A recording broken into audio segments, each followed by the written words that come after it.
भारत में कुछ लोग भारत को हिंदू राष्ट्र बनाने में लगे हैं, लेकिन दुनिया में तो फैलने की दूर की बात है, भारत में भी लोग उसको त्याग कर बुद्ध के धम्म का स्वाद चक्कर आनंदित हो रहे हैं। कुछ तो खास जरूर होगा। अगर उस धर्म में कुछ खास होता, अगर उसमें इंसान इंसान बराबर होते, अगर उसमें मनुस्मृति जाति और वर्ण व्यवस्था ना होती, अगर जाति के आधार पर उत्पीड़न ना होता, अगर असमानता ना होती, अन्याय कदाचार ना होता, तो डॉक्टर बाबा साहेब अंबेडकर येवला के अंदर 1935 में एक घोषणा ना करते कि मैं हिंदू पैदा हुआ, ये मेरे बस में नहीं था, किंतु मैं हिंदू मरूंगा नहीं, ये मेरे बस में है।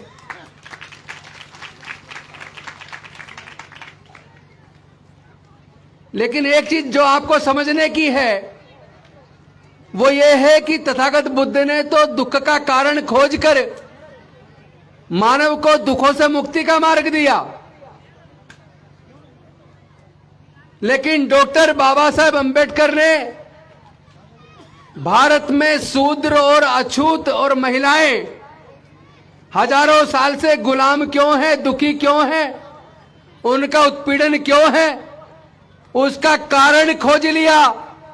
और एनिहिलेशन ऑफ कास्ट के अंदर जाति का विनाश, जो 1935 में जाति तोड़क मंडल के सामने भाषण देना था, वो भाषण तो उन्होंने नहीं देने दिया, लेकिन वो भाषण जब छप के आया तो पूरे दुनिया में सबसे ज्यादा अगर कोई किताब पढ़ी गई है तो वह है जाति का विनाश, यानी एनिहिलेशन ऑफ कास्ट। और वो इतना जबरदस्त रिसर्च वर्क है डॉक्टर बाबा साहेब अंबेडकर का, उसमें इतना जबरदस्त कि भारत में जाति व्यवस्था और वर्ण व्यवस्था, हिंदू धर्म के बारे में जो वर्णन है कि ये ताश के पत्तों की वो इमारत है, अगर इसमें से वर्ण व्यवस्था और जातियों को खत्म कर दिया जाए तो ये भर भरा कर गिर जाएगी।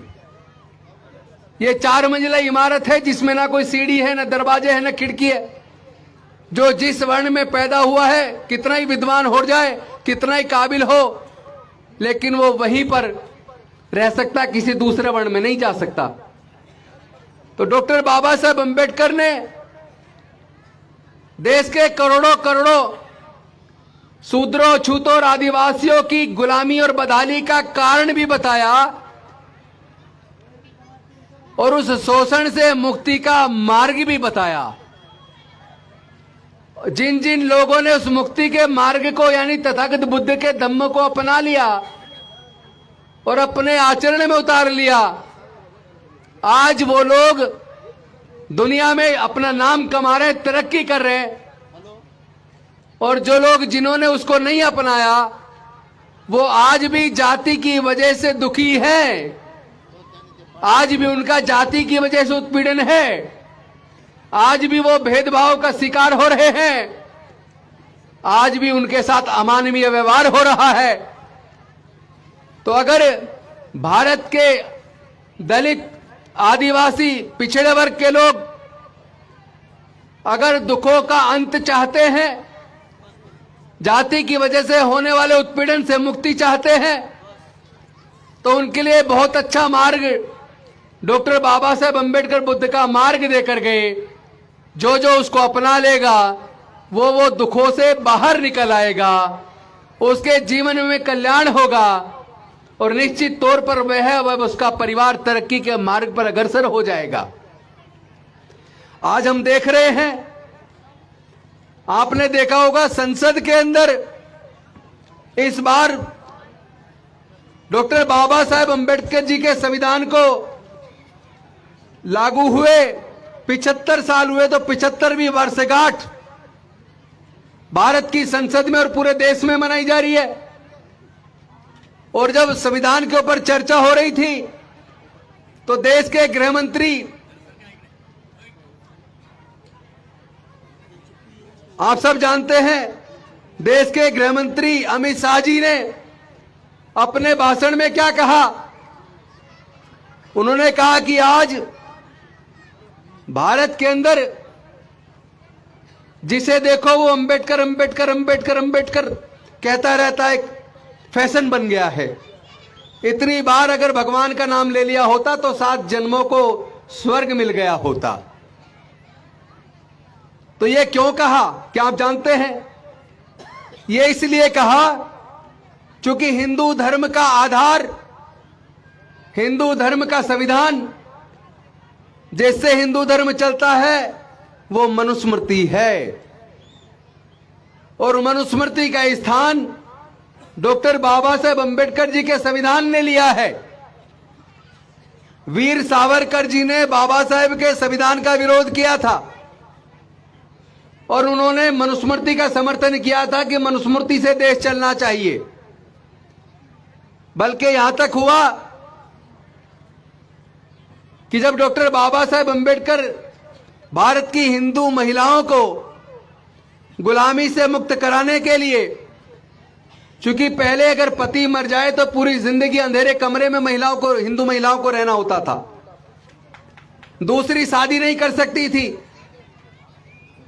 पति छोड़ दे तो गुजारा भत्ता नहीं ले सकती थी, पति कितना ही जालिम और क्रूर हो तलाक नहीं ले सकती थी, पिता और पति की संपत्ति में हक नहीं था, बच्चे नहीं होते तो बच्चे गोद नहीं ले सकती थी।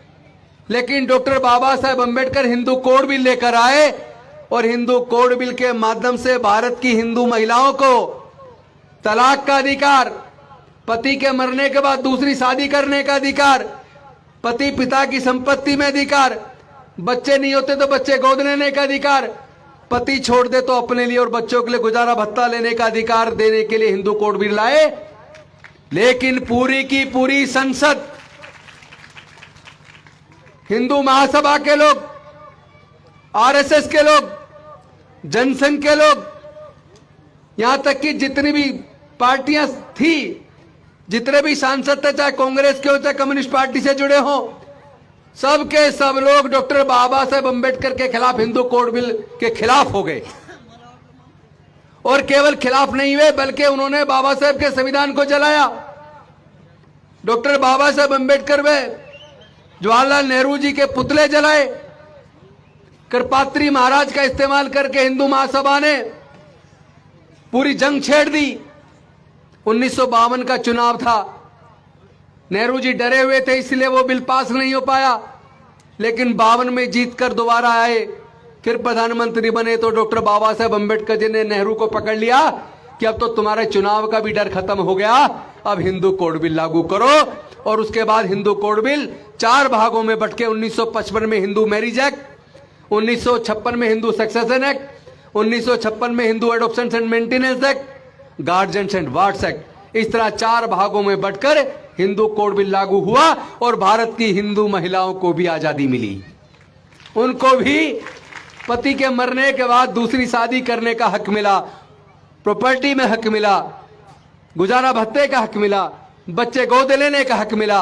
इस वजह से ये आरएस के एसएस के लोग, उस वक्त के जनसंघ के और आज के भारतीय जनता पार्टी के लोग, बजरंग दल, विश्व हिंदू परिषद के लोग, हिंदू महासभा के लोग, ये तभी से डॉक्टर बाबा साहब अंबेडकर जी से और उनके बनाए संविधान से नफरत करते हैं, क्योंकि ये देश में मनुस्मृति लागू करना चाहते थे।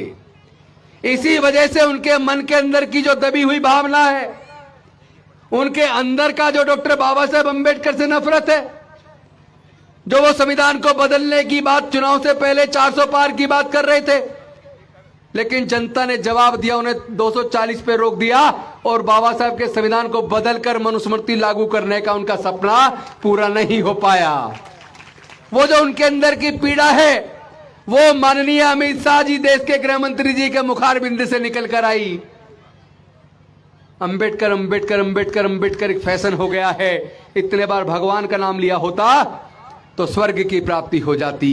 तो मैं पूछना चाहता हूं नरेंद्र मोदी जी और अमित शाह जी, आप तो रोज रोज भगवान का नाम लेते हो, तो फिर आपको स्वर्ग की प्राप्ति क्यों नहीं हुई? आप अभी सत्ता में क्यों हो? फिर क्यों परेशान हो?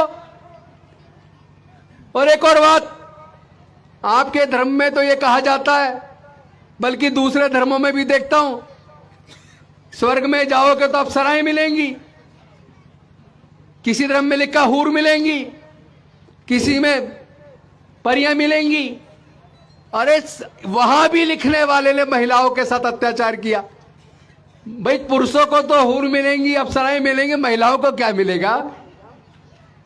इसका मतलब सब बकवास है, सब झूठ है, यही जन्म है, इसके बाद कोई दूसरा जन्म नहीं है। फिर कहीं आप स्वर्ग नरक में नहीं जाने वाले, इसलिए अच्छे कर्म करो, ऐसे कर्म करो कि तुम्हारा यही जीवन स्वर्ग बन जाए, वरना बुरे कर्म करोगे तो तुम्हें इसी जन्म में नरक भुगतना पड़ेगा। मैं अपने समाज के लोगों को कहना चाहता हूं, इस तरह के स्वर्ग नरक के चक्कर में पड़ने की जरूरत नहीं है, आत्मा परमात्मा के चक्कर में पड़ने की जरूरत नहीं है। आप किसी के साथ अन्याय मत करो, सबके साथ मानवता का व्यवहार करो, सभी प्राणियों के प्रति अपने मन में मंगल भावना रखो, सबके लिए अच्छे भाव रखो, सबके प्रति अच्छी भावना रखो, सबके लिए अच्छे कर्म करो, कुशल कर्म करो, तो तुम्हारा यही जन्म स्वर्ग होगा। तथागत बुद्ध, लेकिन तथागत बुद्ध के धम्म को केवल 22 प्रतिज्ञाओं को पढ़ने से काम नहीं चलेगा। त्रिशरण पंचशील धारण करके बुद्ध का धम्म में आने से काम नहीं चलेगा, उसको आचरण में उतारना पड़ेगा। मैं देख रहा हूं पूरे महाराष्ट्र के अंदर, पूरे देश में सबसे ज्यादा बौद्ध यहां है, लेकिन अभी तक उन्होंने अपना गोत्र नहीं छोड़ा। कोई कामले लिखता है तो कोई कुछ लिखता है, इसका मतलब अभी आपकी मुक्ति नहीं हुई, क्योंकि आपने डॉक्टर बाबा साहेब अम्बेडकर को अभी पूरी तरीके से आचरण में उतारना है, तथागत बुद्ध के धम्म को आचरण में उतारना है। इसके लिए पीछे नाम के पीछे अपनी जाति का ऐसा कोई गोत्र मत लगाओ जिससे आपकी पहचान हो, यह बाधा है। मैं ईमानदारी से बता रहा हूं, लोग जगह जगह स्वागत कर रहे हैं, कह रहे कि आपने मंत्री पद त्याग के बहुत बड़ा त्याग कर दिया। आजकल कौन त्यागता है? कोई पंचायत का वो भी नहीं त्यागता, ग्राम सभा का जो वो होता है सरपंच, हमारे यहाँ यूपी में प्रधान बोलते हैं, वो भी नहीं त्यागता। लेकिन मैं आप सबसे पूछना चाहता हूं, हम लोग जो आज डॉक्टर, इंजीनियर, जज, कलेक्टर, साइंटिस्ट, प्रोफेसर बने हैं, हम लोग जो आज ग्राम प्रधान, निगम पार्षद, कॉरपोरेटर, एमएलए, एमपी, मंत्री, मुख्यमंत्री, राष्ट्रपति बने हैं, तो ये सब हमें केवल अकेले डॉक्टर बाबा साहेब अम्बेडकर ने दिया है। और जो डॉक्टर बाबा साहेब अम्बेडकर ने दिया है, डॉक्टर बाबा साहेब अम्बेडकर के लिए उसे छोड़ने में कौन सी बड़ी बात है? ये तो छोटा सा त्याग है उनके लिए, उनके कार्यों के लिए, उनके सिद्धांतों को आचरण में उतारने के लिए। अगर अपने जीवन के, अपने प्राणों की आहुति भी देनी पड़े तो हम लोग तैयार हैं, क्योंकि हम ऋणी हैं डॉक्टर बाबा साहेब अम्बेडकर के। जब तक डॉक्टर बाबा साहेब अम्बेडकर ने लड़कर हमारी हजारों साल की गुलामी नहीं तोड़ी थी, तो याद कीजिए, आज का दिन बड़ा शुभ दिन है। आज ही के दिन डॉक्टर बाबा साहेब अम्बेडकर जी ने 24 सितंबर 1927 को मनुस्मृति का दहन किया था। मैं इस दिवस की आप सबको शुभकामनाएं, मंगल कामनाएं देता हूं। लेकिन आपको याद होगा, महाराष्ट्र के निगम ने, नगर पालिका ने 1924 में प्रस्ताव पास कर दिया था कि महाड़ गांव के चावदार तालाब पर अब अछूतों को भी पानी लेने का अधिकार और पानी पीने का अधिकार है। लेकिन वहां ब्राह्मणों ने उसका विरोध किया, सरकार के पारित प्रस्ताव को, कानून को भी लागू नहीं होने दिया, जिसके खिलाफ डॉक्टर बाबा साहेब अम्बेडकर जी ने बहुत बड़ी सभा 19-20 मार्च 1927 को महाड़ के अंदर की थी, और वहां पानी पीकर उस कानून को जो नगर पालिका ने लागू किया था उसको लागू करवाया। लेकिन पूरा का पूरा सवर्ण जाति के लोग उसके विरोध में उतर आए और उसी नगर पालिका ने उस कानून को निरस्त कर दिया, और यहां से संघर्ष की शुरुआत हुई। और इसी वजह से उन्होंने इसी वजह से उन्होंने मनुस्मृति को जलाया था कि वो मनुस्मृति जो इंसान इंसान में भेद पैदा करती है, इंसान को जानवर से भी बदतर जीवन जीने के लिए मजबूर करती है, जिसमें जात पात, छुआछूत, अपमान, विषमता, अन्याय है, ऐसी मनुस्मृति को मैं आज आग लगाकर और एक नए युग की शुरुआत करता हूं, संघर्ष की शुरुआत करता हूं। और डॉक्टर बाबा साहब अम्बेडकर जी ने हजारों साल की हमारी गुलामी तोड़ दी।